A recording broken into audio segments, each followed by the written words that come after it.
Pendiri Pemuda Pancasila adalah Abdul Haris Nasution. Pemuda Pancasila didirikan pada 28 Oktober 1959, bertepatan dengan peringatan Sumpah Pemuda ke-31. Tujuan awal pembentukan Pemuda Pancasila adalah untuk menghadapi dominasi pemuda rakyat atau PR, sebuah organisasi sayap di bawah Partai Komunis Indonesia atau PKI. Untuk memahami latar belakang berdirinya Pemuda Pancasila lebih jauh, kita harus mundur ke pertengahan 1950-an.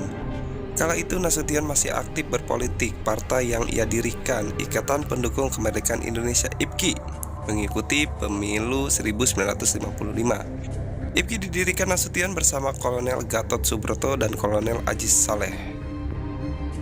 Harapan IPKI di pemilu itu besar. Mereka mengidamkan basis massa dari kalangan mantan pejuang dan prajurit TNI. Ya, kala itu tentara masih boleh memilih dan berpolitik. Namun harapan itu kandas, ditulis Tirto. IPKI bahkan dikalahkan Nahdlatul Ulama NU yang jadi pemenang nomor 3 dan PKI di posisi 4 pada akhir 1955. Presiden Soekarno memanggil Nasution yang habis masa skorsnya. Iya, di tahun-tahun sebelumnya Nasution menjalani skors sebagai buntut peristiwa 17 Oktober 1952. Dilansir Kompas.com, pada 17 Oktober, para perwira militer bersama 30.000 demonstran berunjuk rasa ke Istana Merdeka, beserta tank, meriam, dan juga persenjataan artileri yang diarahkan ke istana. Tapi ini bukan pemberontakan, apalagi penyerangan. Mereka menuntut pembubaran parlemen dan menghentikan konflik di dalam tubuh militer. Kembali ke saat di mana masa skors Nasution habis, Nasution kembali menduduki jabatan sebagai Kepala Staf Angkatan Darat atau Kasat.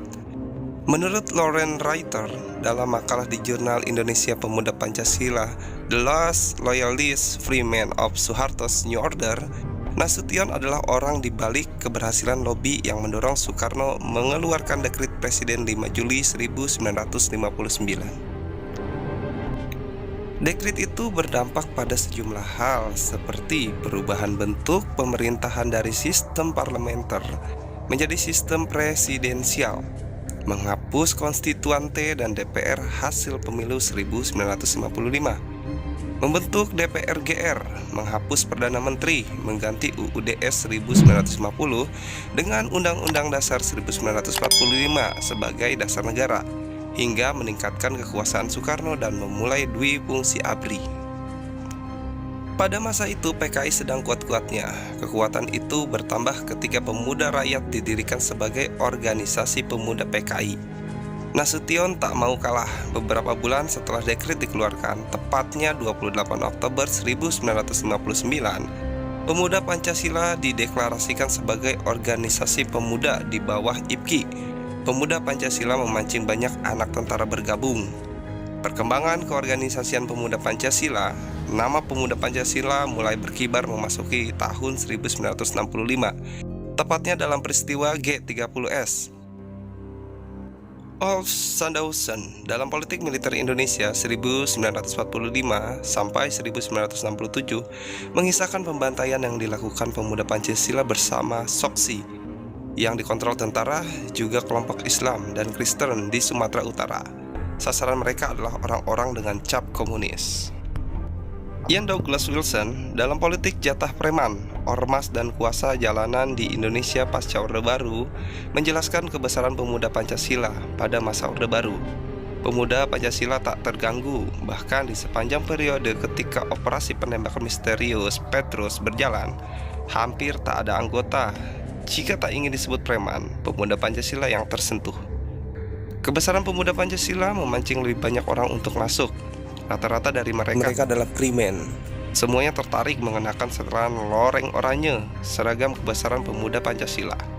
Citra Pemuda Pancasila saat itu memang menarik. Mereka mengamankan persepsi sebagai organisasi nasionalis yang disokong tentara. Di masa Orde Baru, Pemuda Pancasila mengembangkan 3 prinsip: otot, omong, dan otak. Makna di balik itu, Pemuda Pancasila ingin anggota-anggotanya tak cuma kuat dan berani pasang fisik, tapi juga pandai bicara dan berpikiran cerdik serta pandai.